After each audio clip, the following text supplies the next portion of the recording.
Hello. Welcome back to the Passions Podcast post show couch edition. It's always a couch edition. Yeah. It's always Blanket a couch. edition. Yeah. Can you see I my don't know if blanket? we can Here see. it is. They can see my blanket now. Got them blankets. So we are reading some listener mail. We're going to start with an email. Actually, we have two emails from Camellia. Yes. Or Cam, From Cam. as we're going to affectionately call her from now on. Correct. So I will read the first one, and then we will respond, and then we'll do the second one. So, Sounds good. all right. Cam says, me again. Hi, ladies. First of all, thanks so much for both reading and replying to my last email. You did great on pronouncing my name on the post show after that. It is certainly Camellia, but you can call me Cam if you want. I go by that in real life. You ladies deserve all the kudos and love sent your way for doing this amazing / hot mess show. Ha ha. Such a So hearing other people write in about how awesome you all are made me happy. It's so true. Well, thank you. Laura, I have a random question for you. I noticed it a while back on a previous episode. You mentioned Fox Crane. How do you know about Fox? Did someone spoil things? LOL, just curious. He's an amazing character when Justin plays him, and he comes in to stir shit up. But the person who plays Fox later after Justin leaves diminishes the character so much, and it sucks big time.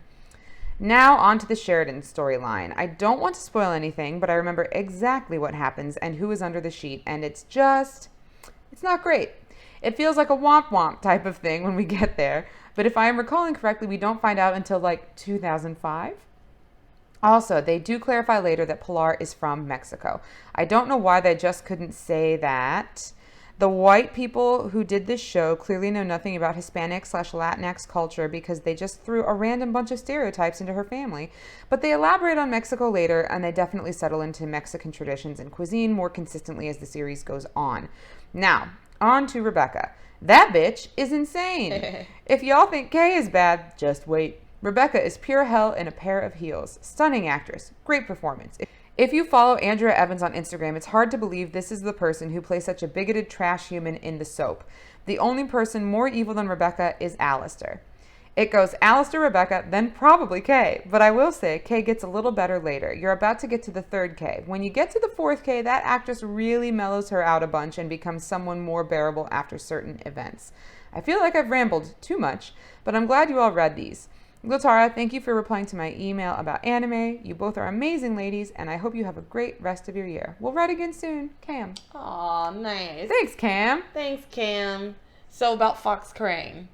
So in the show, up to this point, we'd only heard Ivy and Ethan talk about his sisters, but I think you mentioned to me that he has two sisters and a brother. Mm-hmm. And then someone wrote in about Fancy and like named, I can't exactly remember, but someone named the siblings and they were stupid names. Yeah. Because I remember Fancy and Fox. Pretty Fancy and Fox. Pretty Fancy and Fox. Like, so I remember them because their names are fucking dumb. The dumbest fucking names. So that's how I know about it. So there's that. The Sheridan thing. So she's saying what you were saying, that it's like it takes a long time to get kind of a womp womp. Yeah, it takes a long time, and when you get there, it's like, oh, that's what it is?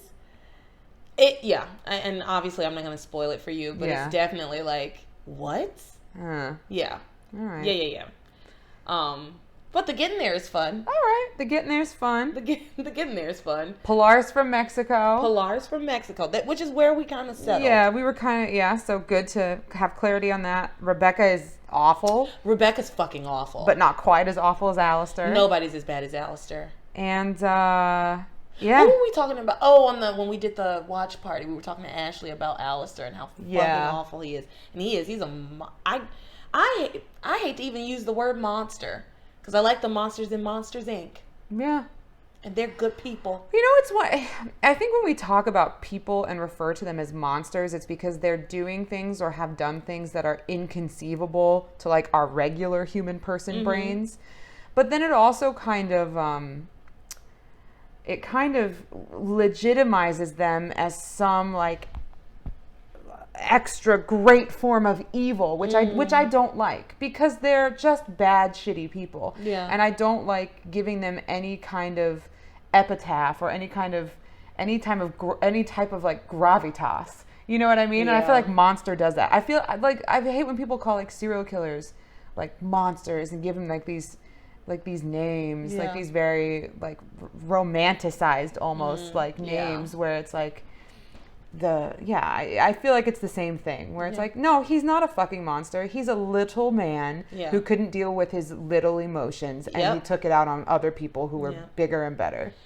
Yeah, Alistair's horrible. Well, I don't know yet. I believe you. Kind of know. I kind of know. You know something. I see it. He's already saying like, in the first few episodes, he's like, maybe we'll have to eliminate your sister, his own daughter. Yeah. It's like, and what he did to Sheridan, his own daughter. How he talks to Julian, his own son. Yeah. You've always been a disappointment to me, Julian. It's so mean and nasty. And I won't be the one spending life behind bars. It will be you. Anyway. Cam sent us a second email this week, so we're going to read that as well. Email number 2. Here we go. Warning, Latara, please read this first and let me know if it's too spoilery for Laura.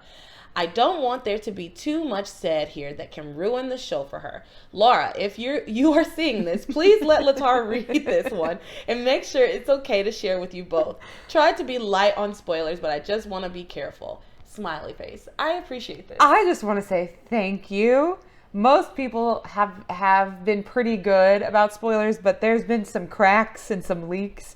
So I appreciate you taking such good care of me. Thanks, Cam. Yeah, I'm gonna read this. It doesn't have like major spoilers. Nothing that you're gonna be like, oh, what? Okay. Like, nothing specific. It's like things that you probably already see coming. Yeah, I mean, like Gwen and Teresa being enemies. Yeah, of course. Right. Yeah. Okay. So, all right, she goes, yo, ladies, Cam again. Sorry it's the second time in a week. As I'm going over the episode about the snake shed, I wanted to kind of give at least my insight into passions and the dynamics between the cast, since you were all confused by Eve's investment in Shawise. Oh yeah, I was like, yes. What the fuck? Please help. I don't get it. She says, they are not consistent and don't have any logic behind them, but I digress. An overview of some of the characters. So Whitney and Teresa are best friends and probably the only two on this show that actually have a solid friendship. And Whitney is kind of Teresa's realist that she needs. Grace and Eve claim to be best friends, but we all know how cornered Eve was and how she completely hid all of Sam's past from Grace, as well as becoming a spy for Ivy. Gwen and Sheridan claim to be best friends, which I forgot about. I forgot that they were. Oh my God. That they were best friends. Sheridan's not even in the wedding. Sheridan's not even in the wedding. Sheridan should be maid of honor. I forgot about that. I ain't forgotten about it. Sheridan's not even in the wedding. Sheridan's not even in the wedding. Maybe she's doing a reading. Oh my God. Love is patient. Love is kind. Oh my God. Set upon my heart like a seal or whatever. Yes, I can't remember. Set me as a seal upon your heart. Yeah. Oh my God. I forgot. Sheridan's not even in the wedding. Yeah. I forgot all about They're supposed to be best friends. Yeah. Yep. She flew to Paris to hang out with Sheridan. To have a cafe dinner and talk about Jean-Luc. Yeah. Wow. We let that go, apparently. So she says, Gwen and Sheridan claim to be best friends, and yet Gwen and Sheridan claim to be best friends, and yet Gwen had Teresa be her maid of honor and plan her wedding. Although I think the writers mostly did this because we needed Teresa to have some consistent role in the wedding storyline, of course. Mm-hmm. When it comes to Shawise and the people in Harmony in general, with a couple exceptions, you have to assume everyone is friends with everyone unless we know they aren't. Example, Kay claims to care about Charity in front of Miguel, but we all know that's fake. Gwen is acting like Teresa is her friend now, but just wait. The storylines are going to become more and more twisted. Lots of backstabbing and betrayal. But unless we know certain characters are mortal enemies and show it outwardly to each other, everyone else is, quote, kind of friends in spite of that. Another example. Later on, we will see that while Gwen and Teresa become enemies, Gwen doesn't seem to have an issue with Whitney.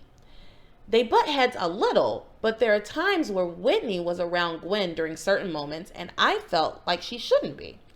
When Ethan and Teresa have some sort of falling out, we will see Ethan still show concern for Pilar and vice versa, although it will mostly be because of his feelings for Teresa. When Kay starts to really weasel her way into Charity/Miguel's relationship, to the point of even Miguel knowing his best friend is after him, we see that Simone and Reese are still friends with Kay, but Charity, Miguel, and Jessica are wary of her. Yet these five will be hanging out together a lot even when Kay is outed as a villain. Basically, you kind of get a lot of characters claiming to be friends with or care about others, even if they aren't in a lot of scenes together, and they are all united against Alistair, even if they have inner beef with each other. Okay. I hope this makes sense.